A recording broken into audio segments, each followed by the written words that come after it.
maanta waxaa idin wadaa qof lagu magacaabo Maya Angelou. Maya Angelou taariikhdeeda waa ka hadlaynaa haddii aad dhahno waqti badan ay naga qaadanaysaa, balse muhiimadda annaga aan ka leenahay waxaa waaye qaabka iyo wax u soo baratay. Maya Angelou waxay ku dhalatay magaalo lagu magacaabo Marquardt Annie Johnson bishii 4 Abriil 1928. Caruurnimadeeda waxay ku soo kortay nolol adag. Waalidiinteed way ay kala tageen, ayada iyo walaalkeed ka weynna waxaa loo diray inay la noolaadaan ayadood.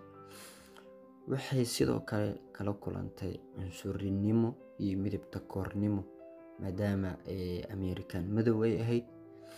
Marka da'da 7 iyo meelahaas ahaydna waxay la kulantay in kufsi iyo waxyaabahaas loogu daro maadaama gobolkaas ay ku nooleed gobol oo aad iyo aad qallaas u badnaa.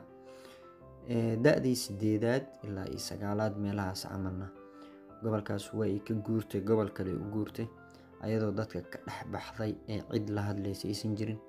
ilaa da'da 16 meelahaasna kadib dadka ka soo hor muuqatay ayadoo qof aftahanad ah, shaqo badan oo xirfad badan.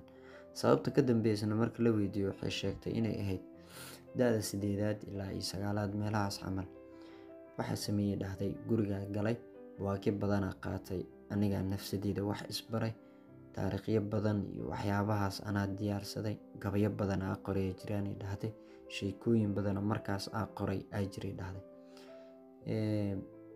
Bartamihii 1950 meelahaas dunida waxay bilowday inay ogaato Maya Angelou magaceeda, xirfadeeda, shaqadeeda iyo howlkarnimadeeda. Dhaqdhaqaaqeeda faraha badan iyo waxaas markii loo bagay dowladda ayaa waxay ku casuuntay bandhigyo ay qabanayeen sanadahaas. Ugu dambeynna way ka ogolaatay ayadoo u aragta in dunida ay istusi karto, ay ka soo muuqan karto. Bandhigyadaas lagu casuumay ugu dambeyn way ka qayb gashay. Waxay ugu soo muuqatay si qurux badan oo dadka ay ka heleen.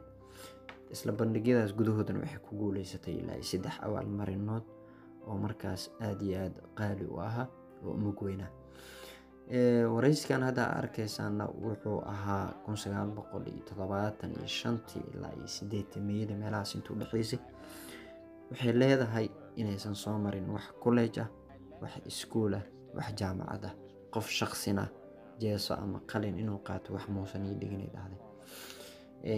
Haddana waxaa wax ka dhigaa college fara badan, iskuulo fara badan iyo jaamacado fara badan iyo meelo qaar oo master degree xiisada ka bixiyo. Waxay kaloo sii daba dhigtay madaxda dowladda hadda qaar ka mid ahna inay ayada wax soo bartay. Anyway, taas macnaheedu waxay ka dhigan tahay meeshaas waxaa ka bixi doona ma jiro qof shakhsiyan nafsadiisa wax bari karo ma jiro. Meeshaas way ka bixi doontaa maadaama Maya Angelou waxyaabo badan ay ka qabsatay, nolosheeda ku horumarisay, adduunkana tusi karto qofka inuu wax isbari karo. Hadda kadib ma arki doontid ama ma maqli doontid qof noloshiisa wax isbaray ma jiro. Qofkan way ku daydaan.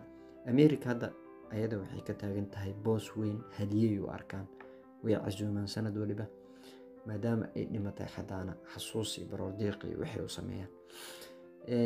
Sidoo kale waxay xubinno ka mid ahayd ee noqotay xubinnada ururka Harlem Writers Guideline iyo ururka u dhaqdhaqaaqa midowga jinsiga maadaama ay ahayd qof Kristana. I don't care waxyaabahaas wax manay galin, laakiin annaga waxaa muhiimadda saaraynaa oo haddana ugu dayanaynaa qaabkay wax u soo baratay. Cidna ma soo hor fadhiisan, iskeeda wax isku bartay. Haddana madaxda dowladda America qaarkoodna ayadaa wax soo bartay. Anyway, nolosha door leeyahay waxaas aday ku jirta. Ugu dambeyn waxay baqtisay 2014 ayadoo 86 sano jirto. aad iyo aad u mahadsantiin.